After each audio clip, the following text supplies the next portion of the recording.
되었으므로 2020년 11월 15일 주일 예배를 주님께 올려드리도록 하겠습니다. 다 같이 묵도하심으로 예배를 시작하겠습니다.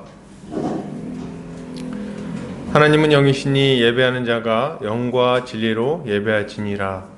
사랑과 은혜가 많으신 하나님 아버지 감사합니다. 사랑하는 우리 보금자리 교회 형제 자매들 모여서 함께 주를 예배하고자 합니다.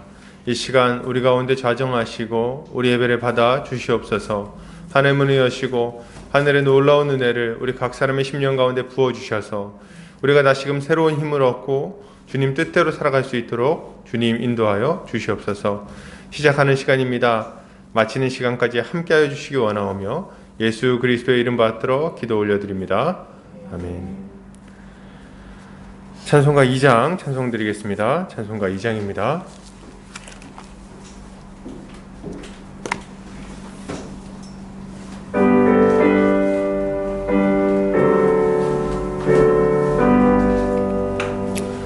찬양 성부 성자 성령 성삼위일체께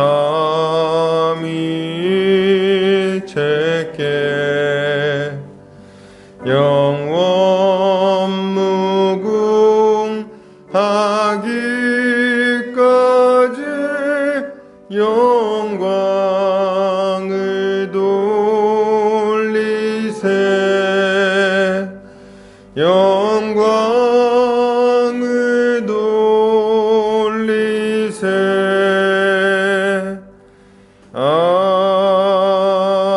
아멘. 다같이 사도신경으로 우리의 신앙을 고백하겠습니다. 성경 맨 앞 페이지를 참고하시면 되겠습니다.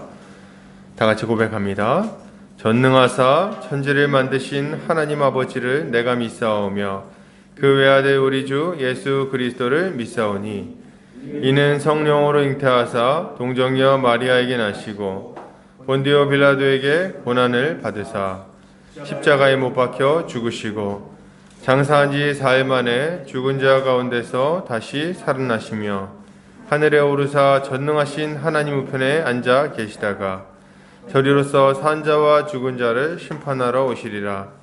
성령을 믿사오며 거룩한 공회와 성도가 서로 교통하는 것과 죄를 사하여 주시는 것과 몸이 다시 사는 것과 영원히 사는 것을 믿사옵나이다. 아멘.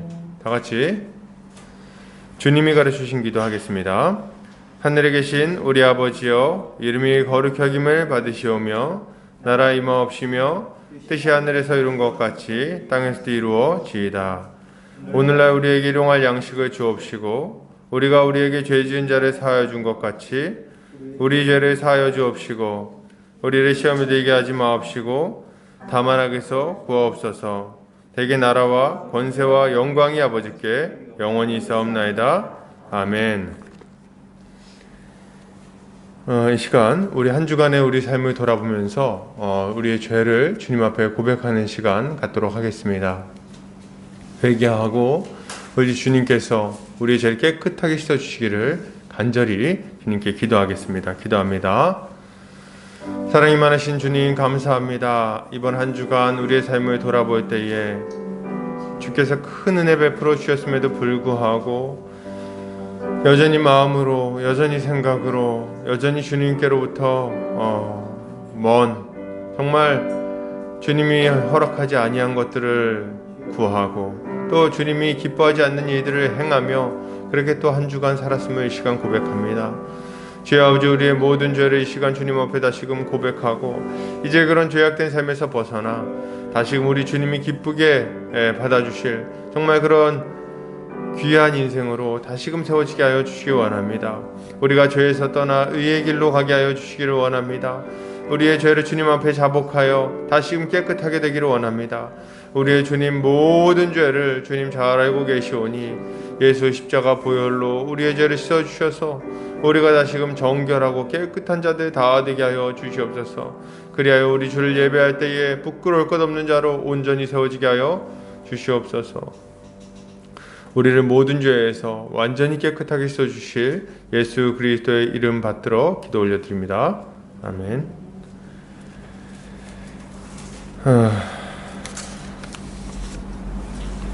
이 시간 우리 요리문답 찬송가 589장 찬송 드리겠습니다. 찬송가 589장입니다.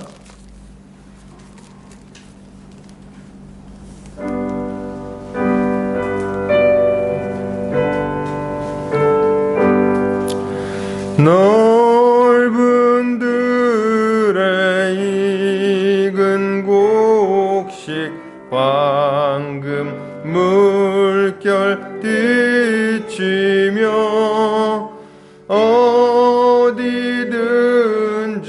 태양 빛에 향기 진동하도다. 무르익은 저 곡식은 낫을 기다리는데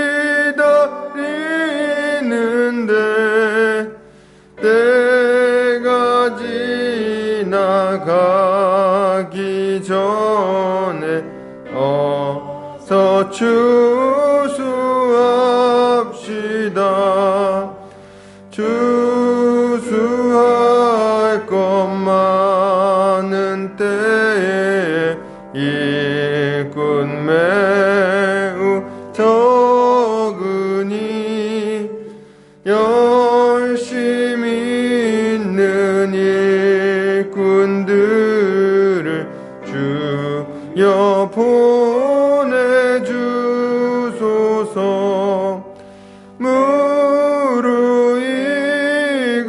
저 곡식은 낫을 기다리는데 때가 지나가기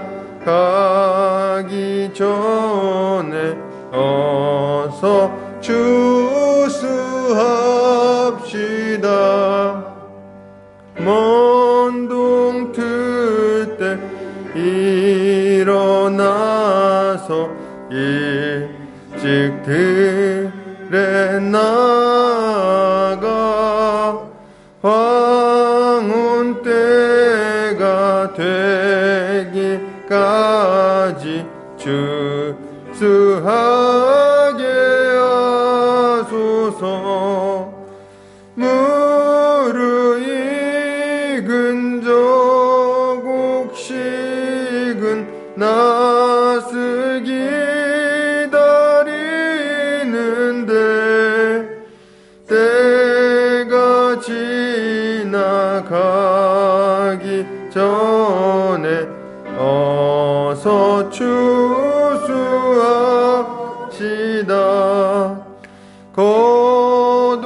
거둬들인 모든 알고 전국 참고 드린 후 주가 베풀 잔치 자리 우리 참여하겠네.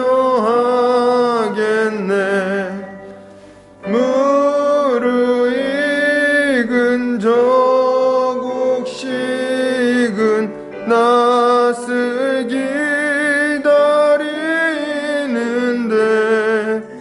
때가 지나가기 전에 어서 추수합시다.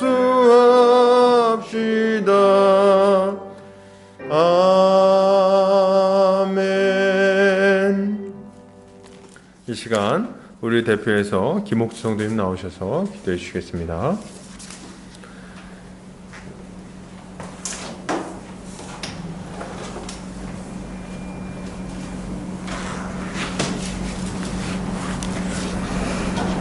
너희 의인들아 여호와를 즐거워하라. 찬송은 정직한 자들이 마땅히 할 바로다. 수금으로 여호와께 감사하고 열조의 비파로 찬송할지어다.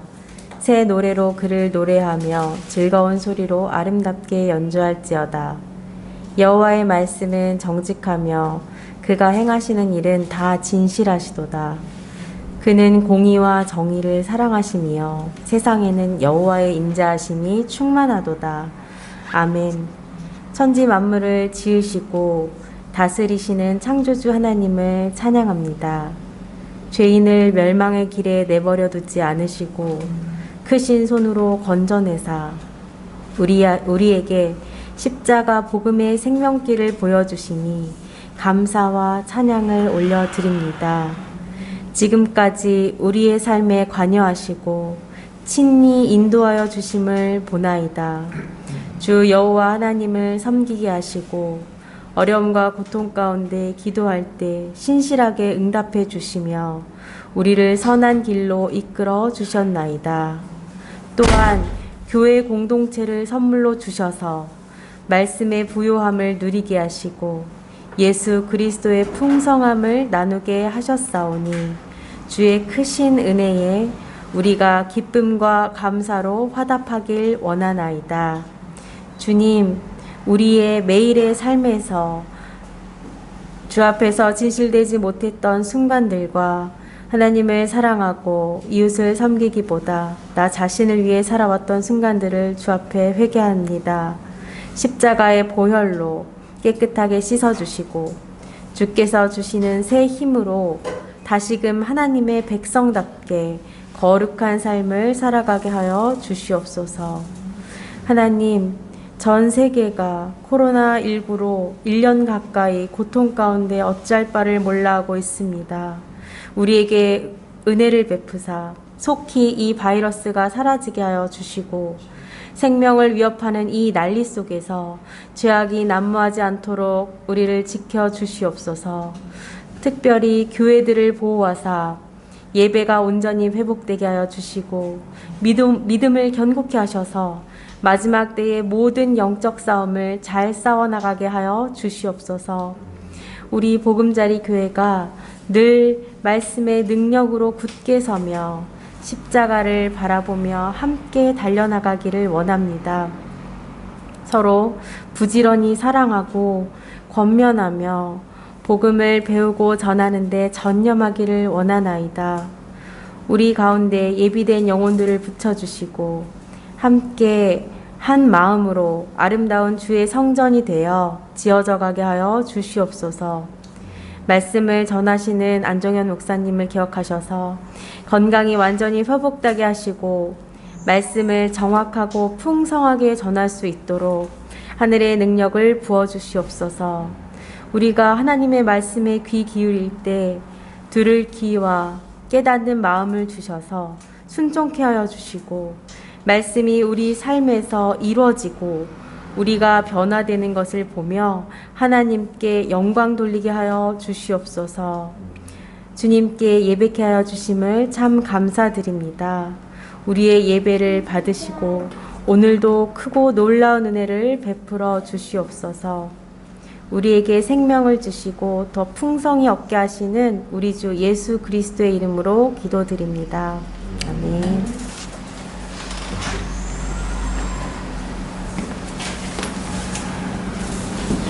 말라서 어디 나와? 이 시간 우리 요리문답하는 시간 갖겠습니다. 주보 오른쪽 면에 참고하시면 되겠습니다. 제가 질문하고 함께 답변하겠습니다. 질문합니다. 그리스도께서는 왜 하나님을 우리 아버지라고 부르도록 명령하셨습니까? 기도의 첫머리에 그리스도께서는 곧 우리의 아버지가 되셨다는 사실을 어린아이처럼 믿고 경외하도록 가르치신 것입니다. 육신의 아버지가 이 세상의 것에 대한 자녀들의 요청을 거부하지 않는 것 이상으로 우리가 믿음으로 구하는 것을 거부하지 않으십니다. 하늘에 계신 이란 말의 뜻은 무엇입니까? 그 말의 뜻은 하나님의 하늘 권세를 땅의 권세와 혼동하지 말라는 것이며 그의 전능하신 능력으로부터 영육간에 필요한 모든 것을 기대하라는 것입니다. 아멘. 광고 보겠습니다. 보금자리 교회 오신 성도님들 환영합니다. 주님 안에서 함께 자라가기를 소망합니다. 추수감사주일입니다. 한 해를 돌아보며 우리를 인도하시고 보호해 주신 하나님께 감사와 찬양을 올려드립니다. 또 감사하는 우리 성도님들 다 되시기 바랍니다. 백인희 권사님의 남편 이종국 성도님의 수술이 잘 되고 퇴원하셨습니다. 기도해 주신 모든 분들께 감사를 드립니다. 회복의 과정도 잘 이루어지도록 계속해서 기도해 주시면 감사하겠습니다. 말씀선교센터와 한책의 사람들, 말씀운동연합과 누룩운동, 장신 바이블 스터디와 숙명예대 식한 모임 가운데 많은 열매가 있도록 기도해 주시면 감사하겠습니다. 자, 이 시간 우리 성경 보도록 하겠습니다. 마가복음 13장 24절에서 37절입니다. 마가복음 13장 24절에서 37절까지의 말씀입니다. 교독하고 마지막 절은 함께 읽겠습니다. 제가 먼저 읽겠습니다. 그때에 그 환란 후 해가 어두워지며 달이 빛을 내지 아니하며 별들이 하늘에서 떨어지며 하늘에 있는 권능들이 흔들립니다. 그때 인자가 구름을 타고 큰 권능과 영광으로 오는 것을 사람들이 보리라. 또 그때 그가 천사들을 보내어 그가 택하신 자들 땅 끝으로부터 하늘 끝까지 사방에서 모읍니다. 무화과 나무의 비유를 배우라. 그 가지가 연하여지고 잎사귀를 내면 여름이 가까운 줄 아나니 이와 같이 너희가 이런 일이 일어나는 것을 보거든 인자가 가까이 곧 눈앞에 있는 줄 알라. 내가 진실로 너희에게 말하노니 이 세대가 지나가기 전에 이 일이 다 일어나리라. 천지는 없어지겠으나 내 말은 없어지지 아니하리라.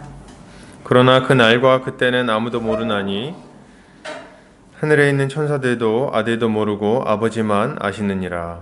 주의하라 깨어있으라 그때가 언제인지 알지 못함이라. 가령 사람이 집을 떠나 타국으로 갈 때에 그 종들에게 권한을 주어 각각 사물을 맡기며 문지기에게 깨어있으라 명함과 같으니 그러므로 깨어있으라 집주인이 언제 올는지 어떻게 있는지 밤중에 있는지 밤일 때 있는지 새벽에 있는지 너희가 알지 못함이라.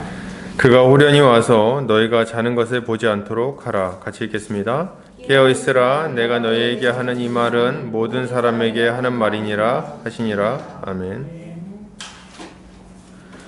마가복음 13장 24절에서 37절까지 마지막을 보며 감사하는 신앙이라는 제목으로 말씀을 보도록 하겠습니다. 오늘은 추수감사주일입니다. 한 해를 돌아보면 참으로 감사한 일들이 참 많이 있습니다. 물론 우리가 생각할 때 좋아 보이지 않는 것 같은 일들도 있었지만 그럼에도 불구하고 하나님의 돌보심과 인도하심을 생각해 보면 모든 일에 감사하지 않을 수가 없습니다. 제가 청년 때 들었던 찬양 중에 이런 찬양이 있었어요. 이런 가사의 찬양인데요. 길가에 장미꽃 감사, 장미꽃 가시 감사, 이런 가사의 찬양이 있었습니다. 어떤 분들은 이 가사를 들으면서 좀 오바스럽다는 생각을 하실지 모르겠어요. 장미꽃 감사하는 거야 그렇다 치는데 장미꽃 가시까지 감사를 하는가 그런 생각이 들 수 있는 거죠. 근데 이 가사가 진실로 다가오게 되는 때가 있습니다. 이 가사가 누가 봐도 이상한, 장미꽃 만지다가 가시 찔리면 짜증이 나는데 누가 봐도 이상한 이 가사가 이게 진짜구나 이렇게 체험되는 때가 있으니 그게 언제냐면 예수를 믿고 난 다음입니다. 저도 그런 경험이 있었어요.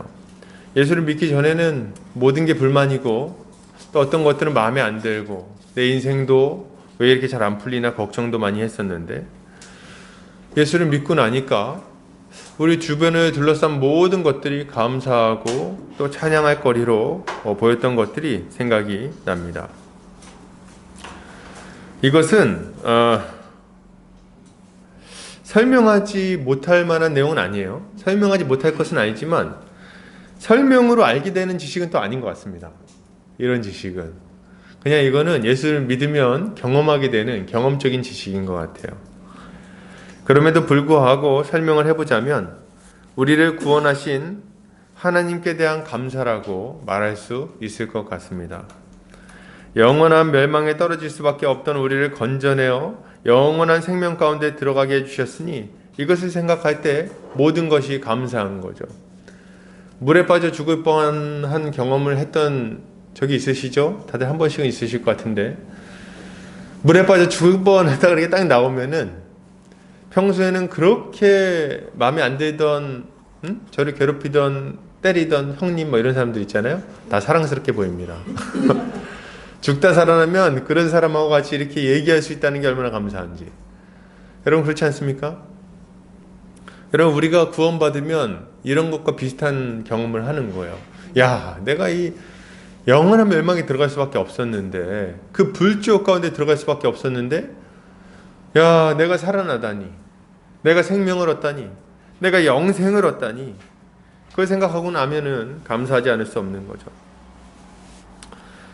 여러분 우리는 하나님의 구원 경륜이라는 큰 관점을 가지고 시대와 우리의 인생을 바라봐야 합니다.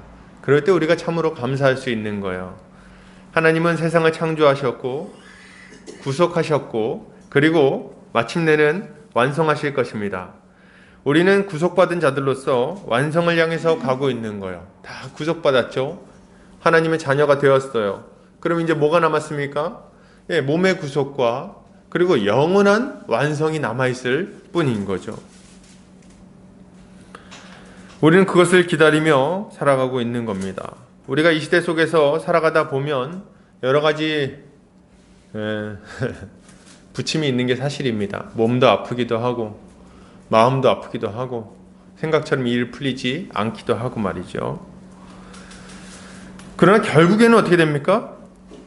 우리 인생 결국은 뭐예요? 결국에는 완성될 하나님 나라에 들어가게 되는 겁니다. 우리가 이 마지막을 바라볼 수만 있다면 우리의 삶에는 감사와 찬양이 흘러넘치게 될 거예요. 야, 이러고 저러고 막 그냥 잘 되고 안 되고 막 그냥 고생하고 막 이렇게 올라갔다 내려갔다 막 롤러코스터인데 결국에는 이긴다.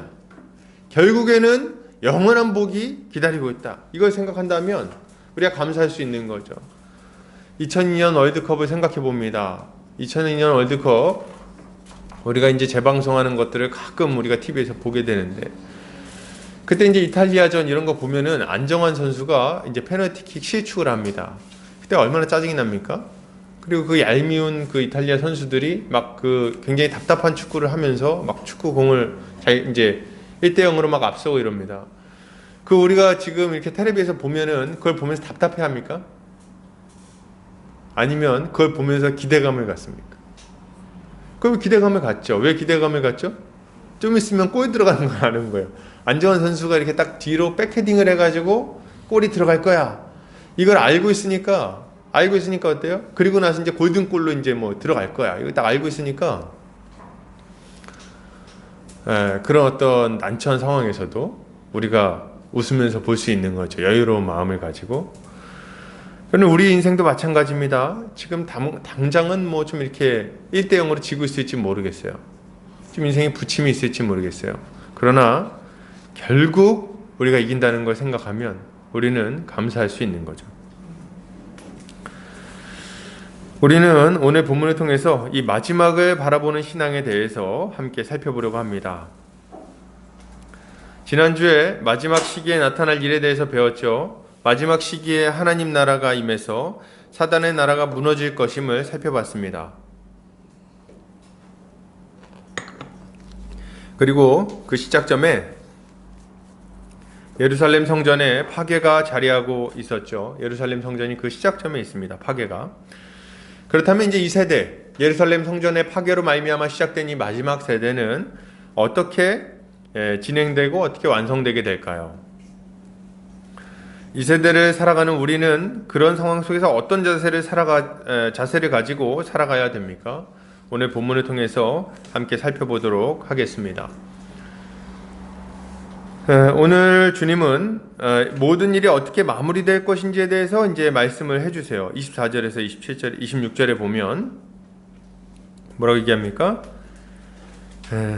그때 그 환난 후 해가 어두워지고 달이 빛을 내지 아니하며 별들이 하늘에서 떨어질 것이라고 말씀하시죠. 전 우주적인 큰 변화가 일어난다는 말씀을 하시는 겁니다. 그리고 그때의 그 마지막 시점에 말세가 마무리되는 말세가 마무리되는 때에 인자가 구름을 타고 큰 권능과 영광으로 오는 것을 사람들이 볼 것이라고 말씀하시죠. 오늘 이 본문은 다니엘서에 나와 있는 메시아의 모습을 생각나게 합니다. 다니엘서 한번 볼까요? 다니엘서 7장 13절에서 14절입니다. 주보 뒷면을 참고하시면 되겠습니다. 같이 읽겠습니다. 시작. 내가 또 밤 환상 중에 보니 인자 같은 이가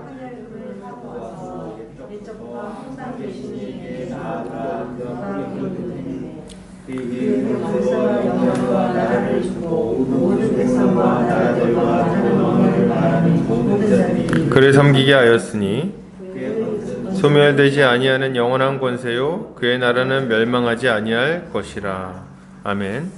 이 말씀은 마지막 때에 메시아가 오셔서 영원한 나라를 세우시고 큰 권세와 영광으로 영원토록 다스릴 것이라는 말씀을 하고 있는 겁니다. 주님이 다스리는 영원한 나라가 이 땅 가운데 세워진다는 것을 말씀하시는 거예요. 주님은 왜 구름 타고 오십니까? 손오공도 아니고.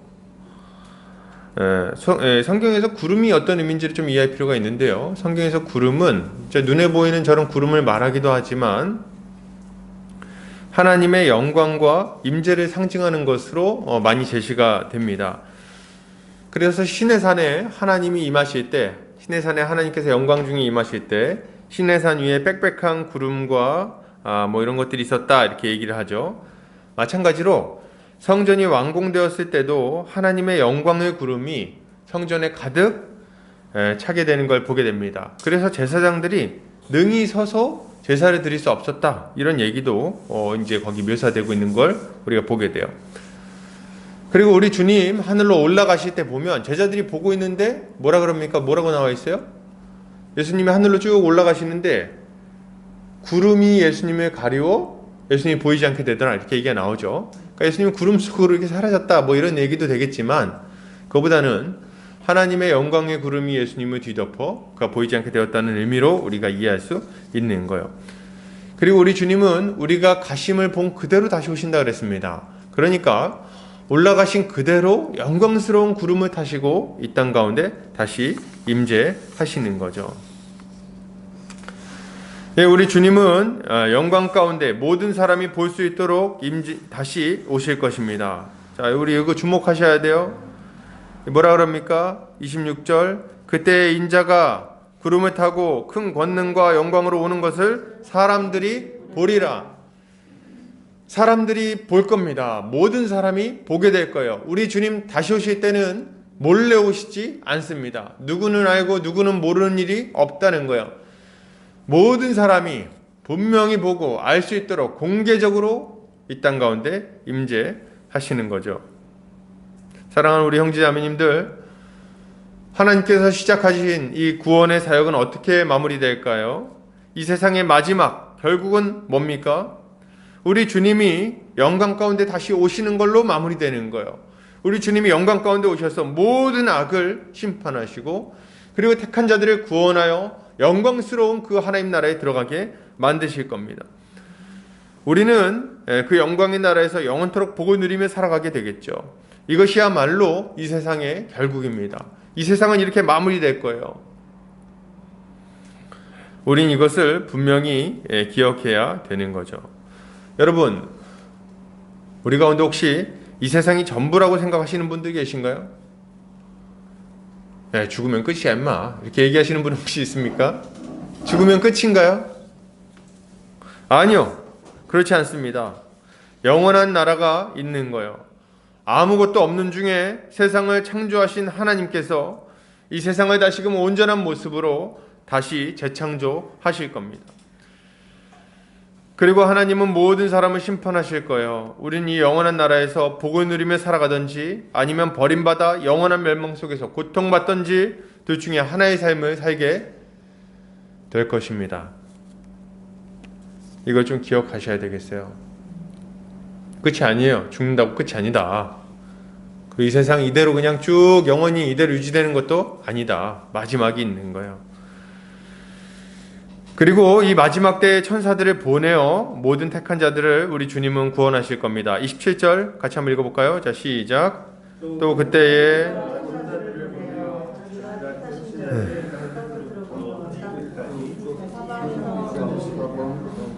27절에 보면 또 그때에 라고 문장이 시작되죠. 예수 그리스도의 영광스러운 재림이 있을 그때를 말하는 것으로 우리가 이해하기가 쉽습니다. 그러나 여기에 사용되는 그때는 초림과 재림 사이 그 마지막 시기를 의미하는 것으로 이해해야 되는 거예요. 그러니까 이게 이 구절을 잘못 이해해갖고 전체적인 이해가 좀 어려워지는 경우들이 있는데 잘 이해하셔야 돼요. 그러니까 이게 마지막, 그러니까 주님이 택하신 자들을 구원하시고 부르시고 이제 재림하신다 이렇게 얘기하니까 마지막 때에 대단히 많은 영혼들이 한꺼번에 구원받는 역사가 일어날 거라고 이렇게 그냥 어떤 일시적인 사건으로 이해하는 경우들이 있어요. 어떤 한 기간에 한정된 사건으로. 아니요, 그렇지 않다는 거예요. 여기서 말하고 있는 이 그때는 뭐냐면 우리 성전이 파괴되고 나서 그리고 우리 주님이 재림하시기까지 그 사이의 기간을 의미하는 걸로 우리가 이해해야 되는 겁니다. 전반부에서는 자 보세요. 전반부에서는 이 마지막 시기의 시작점에 성전의 파괴가 있을 것임을 이야기하죠. 그리고 중반부에는 이 마지막 시기의 끝에 주님의 재림이 있을 것을 이야기하는 거예요. 그리고 그때에 이 초림과 재림 사이의 이 시기에 천사들을 보내어 택한 자들을 불러 모으신다는 말을 지금 하고 있는 걸로 우리가 이해를 해야 되는 거죠. 예루살렘 성전이 무너지고 교회가 성령이 임재하는 참 성전임이 분명히 드러나고 나면 주님이 재림하시기까지 계속해서 택한 백성들을 불러 모으는 일이 일어날 겁니다. 예루살렘과 온 유대와 사마리아와 땅끝까지 복음이 전파되어 택하심을 받은 자들이 구원받게 되는 거예요. 주님은 이 마지막 시기에 이 일을 행하시는 겁니다. 제가 지금 무슨 말 하고 있죠? 지금이 바로 은혜 받을 만한 때라는 이야기를 하고 있는 겁니다. 지금이 바로 우리 주님이 우리를 구원하시는 그 대추수의 시기인 거예요. 하나님께서 구원의 문을 활짝 열어젖히고 누구든지 예수의 이름을 부르는 자는 다 구원을 받을 수 있도록 다 받아들이시는 그 은혜의 때가 바로 지금입니다. 이런 시기를 놓친다면 여러분 어떻게 합니까? 이때를 놓치면 안 되는 거예요. 고린도후서 6장 2절 같이 읽겠습니다. 시작. 가라사대 내가 은혜 베풀 때 너를 듣고 구원의 날에 너를 도왔다 하셨으니 보라 지금은 은혜 받을 만한 때요 보라 지금은 구원의 날이로다. 아멘. 아멘. 할렐루야. 여러분 이거 좀 믿으셔야 돼요. 예수를 믿으셔야 됩니다. 지금 뒤로 미루실 때가 아닌 거예요. 지금이에요. 지금 하나님이 우리에게 구원의 약속을 주시고 이 구원의 문을 활짝 열어서 누구든지 예수의 이름을 부르기만 하면 누구든지 들어갈 수 있는 그때. 여러분 이런 때가 없었어요. 지금이에요. 지금. 지금은 뭐 다른 거 할 필요가 없습니다. 제사 드릴 필요도 없어요. 와가지고 뭐 이렇게 앞에 이게 제사상이 아닙니다. 지금 제사 드리려고 하는 게 아니에요. 이게 지금. 이건 뭐예요? 이거 감사의 마음으로 이렇게 딱 표현한 거지 제사가 아닙니다. 이거 와가지고 하나님 먹고 가시는 거 아니에요. 여러분 지금 어떤 때입니까? 우리가 아무것도 안 해도 돼. 아무것도 안 해도 되고 뭐만 하면 됩니까? 우리를 위해서 십자가에 달리신 예수를 믿기만 하면 됩니다. 예수의 이름을 믿고 우리의 죄를 회개하고 그분의 이름을 부르기만 하면 나를 불쌍히 여겨주십시오. 저는 죄인입니다. 저를 구원해 주십시오. 소리를 지르기만 하면 우리 주님이 우리의 모든 죄를 십자가의 공로로 완전히 씻어주시고 그리고 우리를 온전케 만들어 하나님 나라 백성으로 삼으시고 그리고 영원한 나라에 들어가게 만들어 주신다는 거예요. 이게 지금이에요. 지금. 이때가 지금인데 언제를 또 찾고 지금 기다리고 계실 겁니까? 지금은 아닌 것 같고 나중에 믿겠다. 언제 믿습니까? 언제? 우리가 언제 갈 줄 알고. 오는 건 순서 있지만 가는 건 순서 없잖아요. 그죠? 지금 이 시기를 놓치지 말고 우리 하나님이 열어놓으신 이 구원의 시기를 놓치지 말고 이때 우리 주님을 믿어야 되는 겁니다. 할렐루야.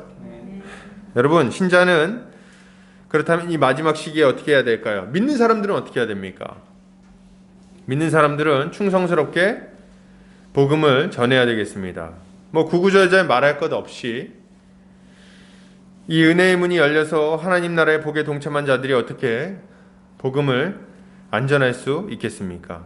디모데후서 4장 2절 같이 한번 읽겠습니다. 시작.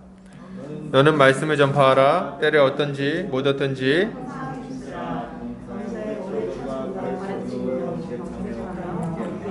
권하라.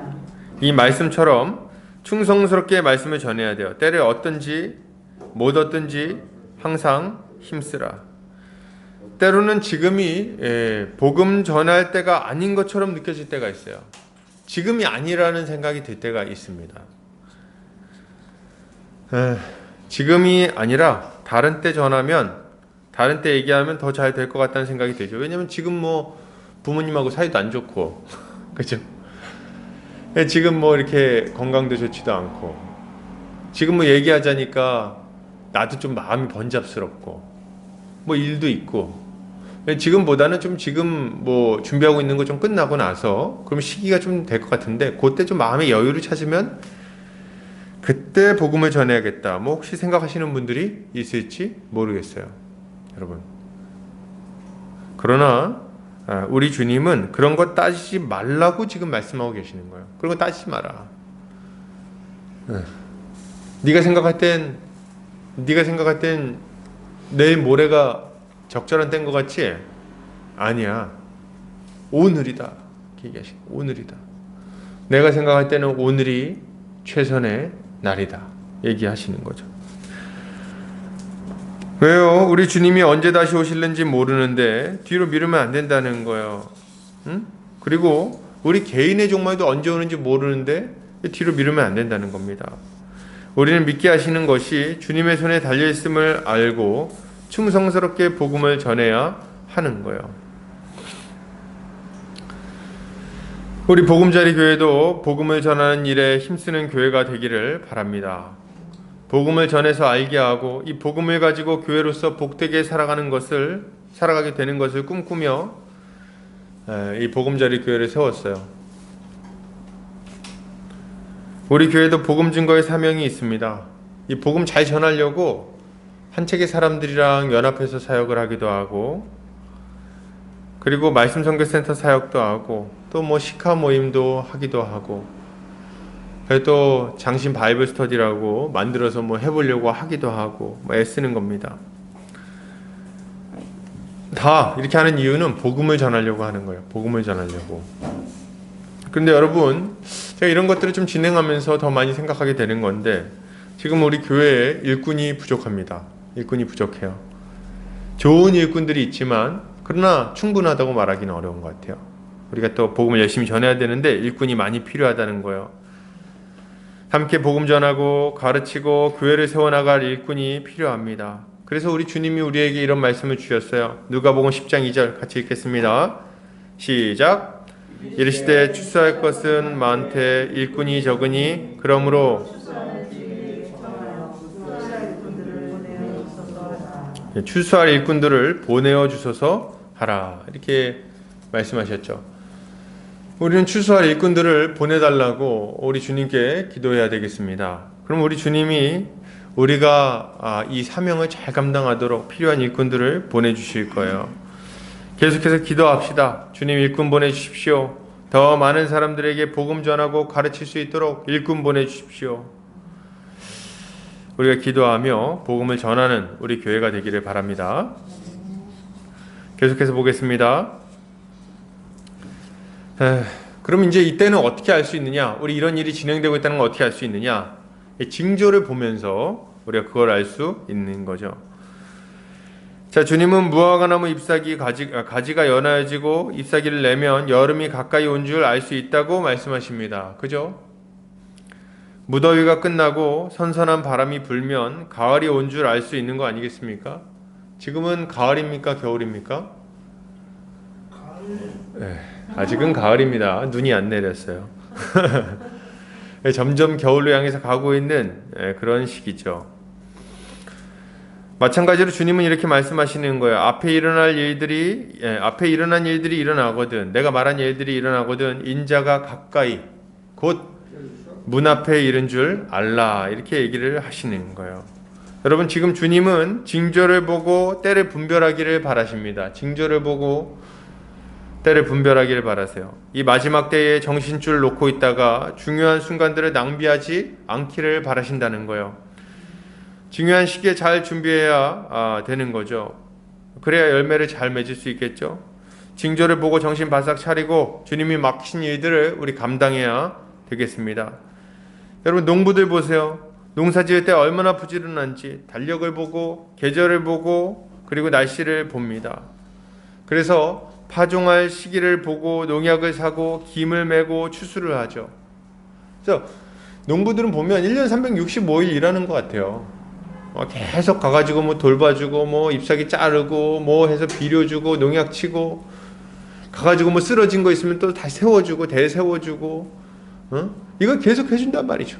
그리고 어떤 것들은 열매를 좀 따줘야지 제대로 된 열매가 좀 커지니까 조그만 것들 좀 모난 것들은 좀 따버리고 이 일을 계속 하시는 거예요. 여러분 농부들이 맨날 그냥 막걸리나 마시면서 낮잠 자면은 그 중요한 시기를 잘 보낼 수 있겠습니까? 막걸리 마시고 노세 젊어서 노세 막 이러고 있으면 되겠냐는 거예요. 주님은 이 마지막 은혜의 때를 낭비하지 않기를 바라세요. 여러분 이게 얼마나 귀한 때입니까? 여러분 우리 그 인류 역사를 보면 이 시기를 다 기다렸어요. 이 마지막 대추수의 시기를. 구약의 이스라엘 사람들 한번 생각해 보십시오. 1년에 한 번씩은 예루살렘에 가가지고 제사를 드려야 되는데 그 양 끌고 가가지고 거기서 죄를 고백하고 또 돌아오는 길에 또 죄를 졌어. 그럼 어떡합니까? 또 양 끌고 또 돌아가야 돼. 그 죄 지면은 양 끌고 가서 그 죽이고 피 비린내 나는데 그걸 잡아가지고 태우고 말이죠. 그것도 잘못하면 안 되니까 잘해야 돼. 그 돌아오는 길에 혹시라도 때 내가 율법 범하면 어떡하나. 율법 범할까봐 걱정하고. 그럼 뭐 하다가 뭐 잘못되면 또 문제고. 이방 나라들은 자꾸 쳐들어오고. 왕은 이상하고. 맨 고생. 그 고생을 해가지고 버텨냈는데 그리고 그 결과 누가 오셨습니까? 예수님이 오셨고 우리에게 구원의 길을 활짝 열어놓으셨는데 지금 이 시기를 낭비한다고요? 말이 됩니까 그게?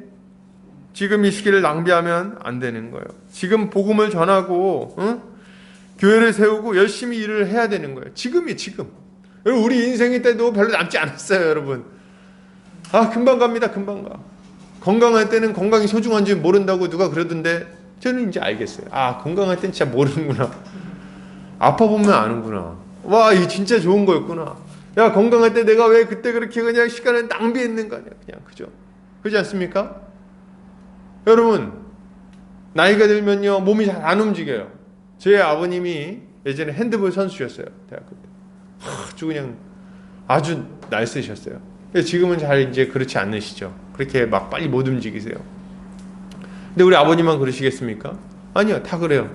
우리가 나이가 들어서 일하지 못할 때가 곧 옵니다. 옛날에는 와가지고 막 그냥 아주 그냥 막 교회 청소 한번 싹 해버리고 그리고 뭐 이렇게 착 하고 뭐 그죠? 이것저것 막 하고 복음도 막 전하고 막 가서 가르칠 거 가르치고 하루에 막 10탕씩 뛰고 아주 열정적으로 막 하다가 이렇게 하던 시기가 있는데 어느 순간이 지나면 그것도 힘들다는 거예요. 그것도 그렇지 않습니까? 지금 20대 때는 몰라요. 여러분 20대 때는 몰라. 그때는 그냥 밤을 막 며칠을 새도 괜찮지 그냥. 근데 어느 순간이 되면은 가서 뭐 드는 것도 힘들고 뭐 가가지고 이렇게 말하는 것도 이게 마음처럼 잘 안 되고 손도 잘 안 움직여지고 그럴 때가 오지 않습니까? 그 어느 순간에 머리가 이렇게 좀 이렇게 뿌얘져가지고 뭐 이렇게 얘기를 하려고 해도 말도 내 생각처럼 잘 안 나오고 그런 때가 있는 거예요. 금방 와요. 금방 옵니다. 여러분 그런 시기가 금방 찾아오게 될 것인데 젊음의 때를 낭비하는 게 웬 말입니까? 네? 지금 아직 손발이 움직이시나요? 아직 걸어 다니실 수 있습니까? 아직 말을 할 수 있나요? 여기 제일 시간 많이 남아있는 친구 한 명 있고 둘째로 좀 많이 남아있는 친구도 옆쪽에 있고 그렇죠? 여러분 이 시기에 복음 전해야지 언제 할 거야 언제? 옛날에 누가 그러던데 나는 선교사가 될 거야. 그래서 언제 될 건데 물어봤더니 이제 하는 말이 나는 나중에 60 넘어가지고 아니 왜 인생의 좋은 시기에는 다 그냥 자기 멋대로 살고 나중에 60 넘어가지고 이제 좀 몸이 잘 안 움직여질 때 그 힘든 일을 하려고 그럽니까? 여러분 60 넘어가지고 선교 나가는 게 쉬울 것 같아요? 안 돼요. 그 말이 쉽지. 가가지고 선교지 가가지고 그 맨 땅에서 그냥 집 짓고 어떻게 합니까? 닭 기르고 귀농을 해봤어야지 뭘 하지. 안 된다, 안 된다. 젊은 시기에 사용해야 될 거 아니에요. 젊은 시기에 아직 몸이 움직일 때, 아직 말을 할 수 있을 때, 아직 내가 똑바로 볼 수 있을 때. 여러분 이렇게 못할 때가 곧 찾아옵니다. 시기를 놓치지 마시고 계속해서 복음을 전하시기를 바랍니다. 아빠. 주님은 우리에게 이 마지막 시기를 낭비하지 말라고 말씀하시는 거예요. 우리 주님은 이런 말씀하시면서 엄중한 경고를 하십니다. 뭐라고 경고하세요? 내가 문 앞에 일어났다는 것을 너네가 좀 기억해라. 이렇게 얘기해요. 지금 이런 일들이 일어나고 있지? 내가 문 앞에 있는 거야. 우리가 가져야 할 마음가짐이죠. 주님 뭐라고 말씀하십니까? 곧 들어올 거라고 얘기하십니다. 문 앞에 있고 곧 들어갈 거다. 어떻게 준비해야 되겠어요? 우리 주님이 곧 오시면 이제 하늘 문을 여시고 이제 곧 임하시는데 그럼 어떻게 하실 거예요? 그때 응? 어떻게 준비해야 됩니까? 옷깃을 여미고 준비를 해야 되는 거죠. 소방대원들이 항상 사건이 터질 거라고 예상하고 옷을 준비하고 있는 것처럼 우리도 준비를 해야 되는 겁니다. 준비하는 마음이 필요하다는 거예요. 그러나 항상 긴장해서 스트레스 받으라는 얘기는 아닙니다. 뭐 맨날 그냥 아우 주님 언제 오냐 뭐 이렇게 하라는 게 아니라 우리의 영혼이 깨어 있어야 된다는 얘기입니다. 늘 깨어서 우리가 마지막 때를 살고 있다는 것을 생각하며 살아야 되는 거죠. 그러면 우리의 행동과 삶의 방식이 달라지게 될 것입니다. 헛된 것을 추구하기보다는 진정으로 가치 있는 것을 추구하며 살아가게 되는 거죠.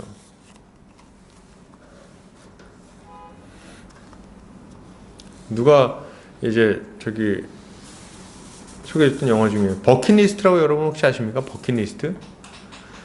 죽기 전에 꼭 할 일 뭐 이런 것들 리스트죠. 버킷리스트. 혹시 버킷리스트가 있으십니까? 뭐 저는 없습니다. 없는데 그 버킷리스트를 딱 만들어 놓고 이제 살아가다가 어느 순간 보니까 내가 암에 걸린 거야. 암에 걸렸어. 그래서 이제 나한테 시한부 인생 3개월 남았다는 걸 알게 됐어요. 그럼 뭐 합니까?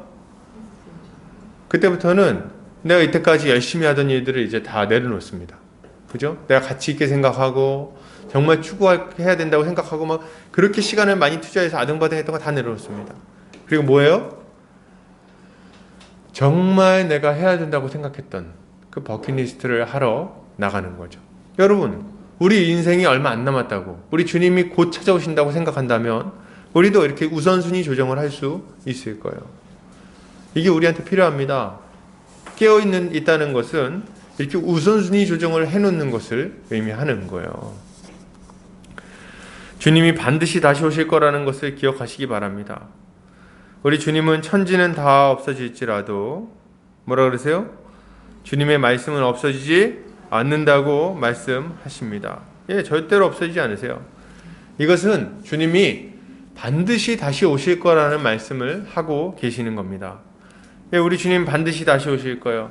이 세대가 다 가기 전에 주님이 오실 겁니다. 오늘 저녁에 오실지도 모르겠어요. 할렐루야. 우리 오늘 저녁에 오시면 안 되는데 아직 안 믿는 우리 가족들이 있어가지고 오늘 저녁은 안 됩니다. 주님 오늘 저녁에 복음 전할 테니 내일 저녁에 오십시오. 뭐 이런 마음이 우리한테 있어야죠. 곧 오실 거예요. 여러분, 우리가 기억해야 될 것은 세상이 영원할 것처럼 보여도 주님이 더디 오시는 것처럼 느껴져도 우리 주님 결코 더디지 않게 정확한 시기에 반드시 다시 오신다는 겁니다. 이걸 기억하셔야 되겠어요. 이걸 기억하시고 징조를 분별하며 복음 전하는 성도님들 되시기 바랍니다. 마지막으로 좀 보겠습니다. 주님은 한 가지 중요한 사실을 강조하십니다. 뭡니까? 그것은 바로 때와 시기에 관한 것을 알려고 하지 말라는 거예요. 자, 우리 32절 같이 읽겠습니다. 시작. 그러나 그 날과 그때는 아무도 모르나니 하늘에 있는 천사들도 우리 주님이 아무도 모른다고 얘기하시는 거예요. 이거 이제 옛날에 제가 그 광고 중에 그런 거 봤는데 떡볶이 하신 아주머니 그랬어요. 며느리도 몰라 이렇게 얘기했는데 그죠? 양념장의 비밀은 며느리도 모른다는 거죠. 전수했다 그러더라고요. 며느리도 몰라 떡볶이. 신당동에 있는 떡볶이집입니다. 근데 이제 며느리도 몰라 이렇게 얘기했었는데 뭐 누가 그러더라고요. 그 알고 보니까 나중에 그 비결이라는 게 미원 한 숟갈 넣는 거였다. 뭐 이렇게 얘기하시는 분이 있었는데 모르겠어요. 비밀의 양념장. 우리 주님 다시 오시는 때도 아무도 모릅니다. 아무도 몰라요. 정말 여기 보면 아들도 모른다 그러는데 예수님도 모르실까요? 그렇진 않겠죠. 우리 주님 아시겠죠. 근데 이제 여기서는 뭘 얘기하려고 하는 거냐? 정말 아무도 모르니까 너네 제발 좀 언제 오는지 안다고 이거 알 수 있다고 얘기하는 사람들한테 속아 넘어가지 말라 이렇게 얘기를 하시는 거예요. 그러니까 그런 어리석은 행동을 하면 안 되죠. 누가 와가지고 10월 며칠 날 온다 뭐 이런 얘기들 그런 거에 속아 넘어가면 안 되는 거예요. 벌써 왔다 얘기하는 것도 속아 넘어가시면 안 되고 왔으면 우리가 알아야 되는 거예요. 믿는 자든 믿지 않는 자든. 계시록에 보면 그의 백성들도 볼 뿐만 아니라 그를 찌른 자들도 본다 그랬어요. 그러니까 예수님을 십자가에 못 박은 자들, 그러니까 우리 모든 믿지 않는 자들까지도 예수님을 오시는 걸 볼 수 있게 된다고 얘기하니까 뭐 은밀하게 왔다 그럼 믿지 마세요. 다 영으로 왔다 다 거짓말입니다. 우리 주님이 이렇게 아무도 모른다 얘기하시는 이유는 33절을 얘기하시려고 하는 거예요. 33절 같이 읽겠습니다. 시작. 주의하라 깨어있으라 그때가 언제인지 알지 못함이라. 깨어있어라 그때가 언제인지 너네가 알지 못한다 이렇게 얘기를 하시는 거죠. 여러분 우리는 우리 주님이 때가 언제인지 아는 것을 중요하게 생각하지 않으셨고 심지어는 해롭다고 여기셨다는 것을 좀 기억할 필요가 있어요. 그래서 지금 보니까 뭐 제가 이 때를 계산하려고 하는 사람들이 많아요. 그래서 뭐 모든 민족에게 복음이 전파되면 오니까 지금 성경이 번역되는 속도를 보면 뭐 2030년 가량이다 뭐 얘기하시는 분들 있죠. 그래서 이건 정확하게 일시를 지정한 건 아니니까 이건 뭐 그런 거 아니다 얘기하실지 모르는데 그것도 마찬가지로 시한부 종말론이에요. 그런 걸 믿지 마세요. 그럼 정말로 모든 민족에게 복음이 전해지면 우리 주님이 오십니까? 그러니까 그때가 딱 오는 때예요? 우리가 2030년이 딱 알 수 있습니까? 아니요. 모른다는 거예요. 모든 사람은 범위가 어떻게 되는 거예요, 그럼? 지금 이 시대의 모든 사람들입니까? 아니면 그들의 자녀들, 손자들까지입니까? 알 수가 없어요. 땅끝까지 복음이 전파되면 주님 다시 오신다 그래가지고 백투더 예루살렘 운동하시는 분들이 있어요. 복음은 서진한다 그래갖고 뭐 이쪽 유럽 지역을 지나가지고 아메리카를 지나서 동방의 예루살렘, 한국, 일본 갔다 한국 갔다가 이제 다시 중국을 넘어가지고 다시 아랍 지역을 지나가지고 예루살렘 간다. 예루살렘 복음화되면 주님 다시 오신다 얘기하는데 거짓말입니다. 사도 바울은 뭐라 그랬냐면 자기 당시에 이미 복음이 전 세계에 전파됐다고 얘기를 했어요. 땅끝까지 전파됐다고. 그러니까 당시에 사도 바울이 이해했던 땅끝은 로마입니다. 그 서바나 지역까지 해서.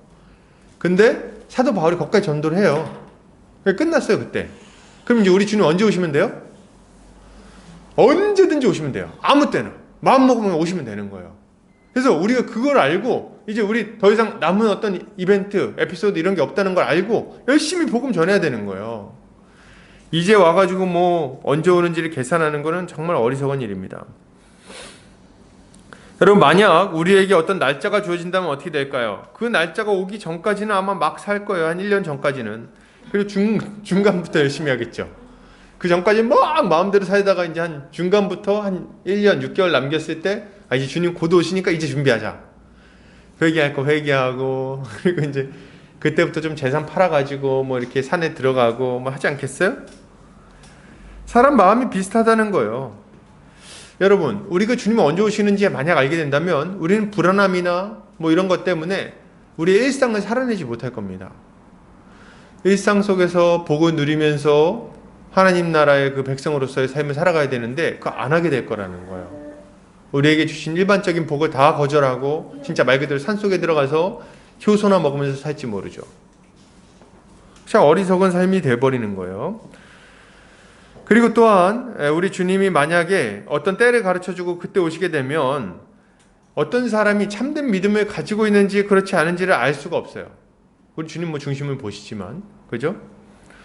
그것은 진실된 믿음을 갖게 만드는 데는 전혀 도움이 되지 않는 일인 거예요.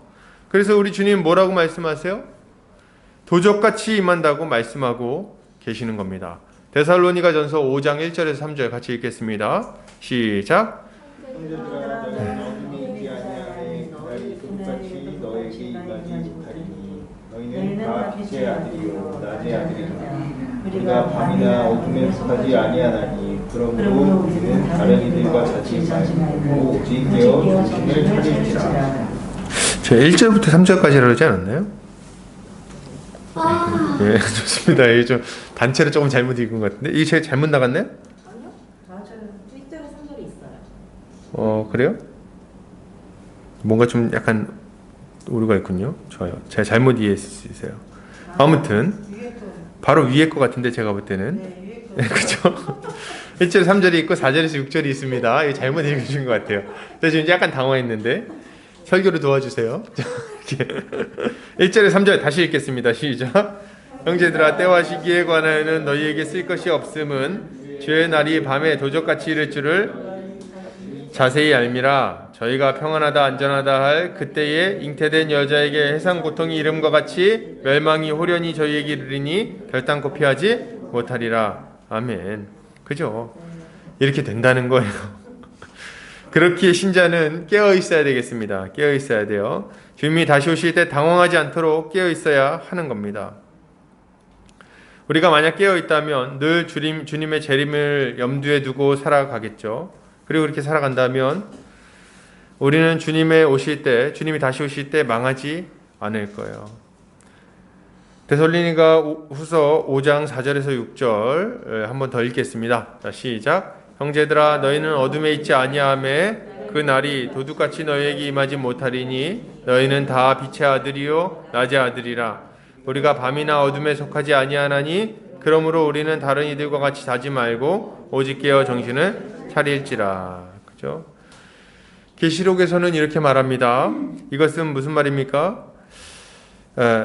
계시록에서는 이렇게 말해요. 계시록 16장 15절입니다. 같이 읽을게요. 시작. 보라 내가 도적같이 오리니 누구든지 깨어 자기 옷을 지켜 벌거벗고 다니지 아니하며.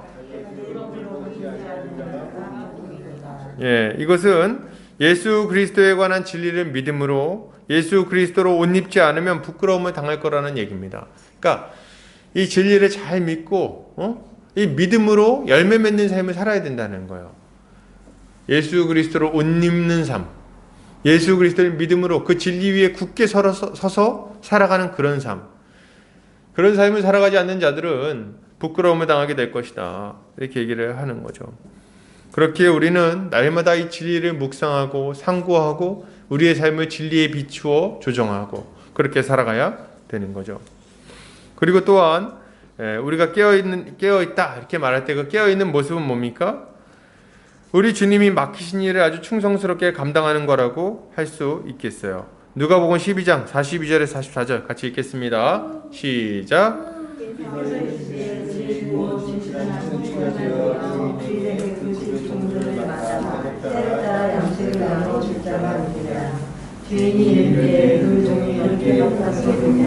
그 종이 복이 있으리로다.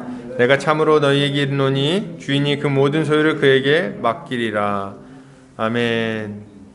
그죠? 우리 주님이 우리에게 소유를 맡기고 가셨어요. 그리고 그것으로 종들을 잘 돌보라고 말씀하셨습니다. 그렇다면 우리가 해야 되는 일은 뭐예요? 우리에게 맡겨주신 걸로 열심히 그 집안 사물을 보는 겁니다. 이게 우리 주님이 우리에게 요구하시는 거예요. 이게 우리 주인의 오심을 기다리는 모습입니다. 뭐예요? 우리가 가지고 있는 은사와 능력, 재물, 건강, 이 모든 것을 가지고 주의 몸된 교회를 섬기고 연약한 이웃들을 돌아보는 삶을 살아가는 것. 이게 우리 주님이 우리에게 요구하는 삶인 겁니다. 너무나도 당연한 거예요. 그럼 건강하십니까? 그 건강으로 연약한 형제 자매들을 돌보시기를 바랍니다. 여러분 혹시 머리가 좋으신가요? 좀 지혜로우십니까? 그럼 그 좋은 머리로 공부해서 남주냐? 뭐 이런 말 듣지 마시고 공부해서 남 좀 주면 어떻습니까? 그 좋은 머리로 이웃을 섬기시기 바랍니다. 혹시 치유의 은사가 있으십니까? 그걸로 돈 벌 생각하지 말고 그걸로 좀 아픈 사람들을 고쳐주셔야겠어요. 위로 은사가 있으신가요? 맨날 자기 마음만 위로하지 마시고 연약한 형제 자매들을 위로하셔야 되겠어요. 누가 방언의 은사가 있습니까? 그 방언의 은사를 가지고 맨날 내 영적 유익만 위해서 애쓸 것이 아니라 누군가를 위해서 마음으로 기도하며 은사를 사용해야 되겠습니다. 여러분, 우리가 가지고 있는 은사를 이렇게 부지런히 사용하며 형제 자매들을 돌볼 때 그때 우리 주님이 뭐라고 하십니까? 그 모든 소유를 그에게 맡길 거라고 말씀하시는 거예요. 이거 참 귀한 일이에요. 이걸 사모하셔야 돼요. 여러분, 혹시 재물이 좀 많이 있으신가요? 죽을 때 하나도 못 가져가니까 잘 사용하세요. 그 돈 가지고 나중에 천국에서 맛있는 거 사 먹지 못합니다. 거기는 공짜예요. 그러니까 그런 거 걱정하지 말고 여기서 마음껏 사용하세요. 하늘의 보화를 쌓으시기를 바랍니다. 우리 주님이 귀하게 보시는 모습인 거예요. 반대로 경고도 아시죠? 이거 보면 뭐라고 경고합니까? 우리 주인이, 집주인이 예상치 못했던 때에 왔는데 그 종이 술 마시고 취해갖고 행패 부리면서 그 집안에 있는 하인들을 막 때리고 있는 걸 보면 그 종에게는 화가 있을 것이다, 이렇게 얘기를 했어요. 이 얘기를 들을 때 우리에게 아주 중요한 경고가 있는 거예요. 뭡니까? 술 취하지 말라, 이는 방탕한 것이니 오직 성령으로 충만함을 받으라. 그러니까 우리 인생에 낭비하면 안 돼요. 방탕하게 살면 안 돼요. 술 취함은 실제로 술 먹는 걸 의미할 수도 있겠지만 그거보다는 이 세상살이에 빠져가지고 정신 못 차리는 삶을 말하는 거예요. 거기에 정신 못 차려가지고 교회에 있는 형제 자매들하고 맨날 싸우고 그들을 그냥 이렇게 힘들게 하고 그렇게 하다가 우리 주님 다시 오시는 걸 맞이하게 되면 아주 화가 있을 겁니다. 아주 엄하게 혼나게 될 거예요.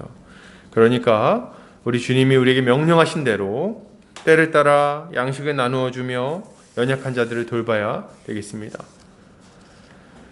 이것을 위해 우리는 늘 말씀을 연구하고 기도하며 깨어 있어야 돼요. 그리고 형제자매들을 돌보고 늘 교제하며 교회를 세우기 위해서 힘써야 되겠습니다. 이것이 우리 주님이 받으실 만한 그런 기뻐하실 만한 일이 될 것입니다. 결론을 드립니다.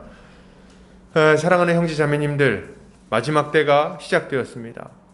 주님이 모든 것을 완성시키실 거예요. 우리는 징조를 보며 시대를 분별하고 부지런히 복음을 증거해야 되겠습니다.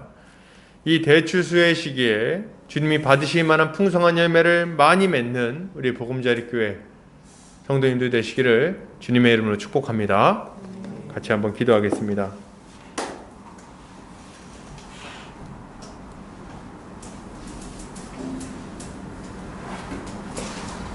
사랑이 많으신 아버지 하나님 감사합니다. 우리 사랑하는 우리 복음자리교회 형제자매들 위해서 기도합니다. 주님, 우리가 함께 말씀을 나누었습니다. 이 마지막 때에 시대를 분별하게 하시고 징조를 보게 하시고 주님이 다시 오셔서 모든 것을 완성시키실 것임을 확신하게 하여 주시옵소서. 그리하여 우리가 주님 다시 오실 때에 깨어있는 자들로 나타나기를 원합니다.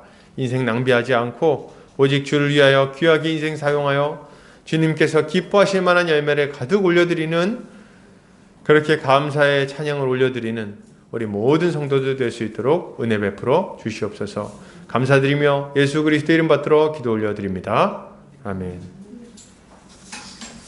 찬송가 50장 1절 찬송하면서 헌금하는 시간 갖도록 하겠습니다.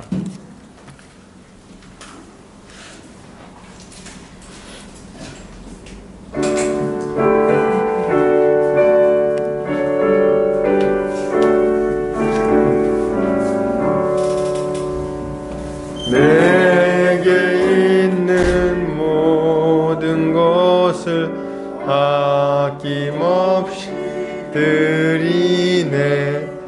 사랑하고 의지하며 주만 따라 살리라. 주께 드리네. 주께 드리네. 사랑하는 우주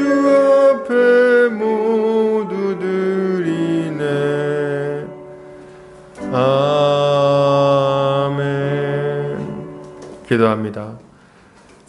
사랑이 많으신 하나님 아버지 감사합니다. 오늘도 주님 앞에 이렇게 함께 예배하고 또 감사의 예물을 올려드립니다. 주님 받으시고 마음껏 사용하셔서 주의 몸된 교회를 건강하게 세워주시옵소서. 아버지 하나님, 우리 한평생 살 때에 물질 때문에 주님을 원망하거나 불평하는 일 없게 하시고 오직 주님의 공급하시는 일용할 양식으로 자족하며 오히려 주님의 넉넉하게 베푸심에 또한 감사하며 또 주님이 베푸신 것들로 우리 주변에 있는 자들을 넉넉히 돕게 하여 주시옵소서. 한평생 감사의 인생 되기를 원합니다. 은혜 베풀어 주시옵소서. 주님, 우리 성도들의 믿음을 위하여 기도합니다. 우리 성도들 주님께서 돌보아 주시옵소서.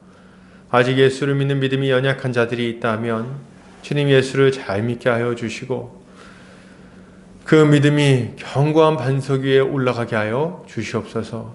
그리하여 구원의 확신을 갖게 하시고 우리 주님이 베풀어 주신 그 십자가의 은혜가 얼마나 큰 것인지 날마다 누리며 살아가게 하여 주시옵소서.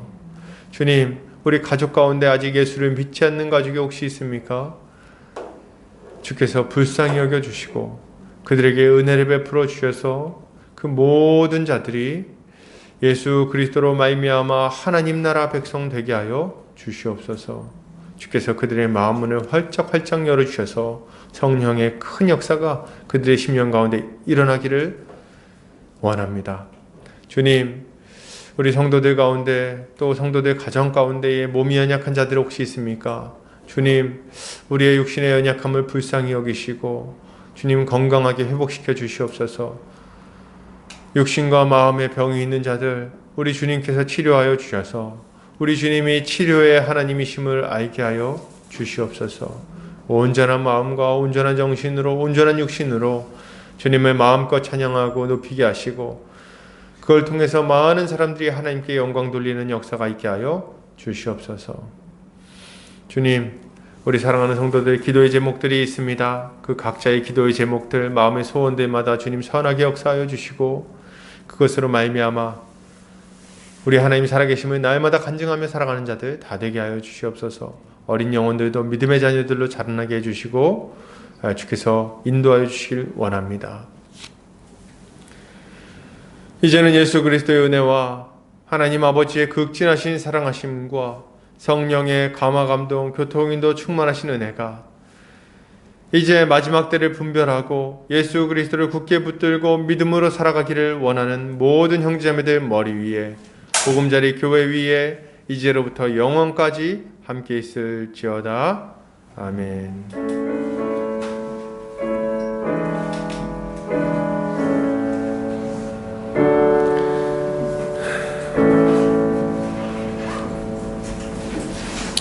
예배를 마쳤습니다.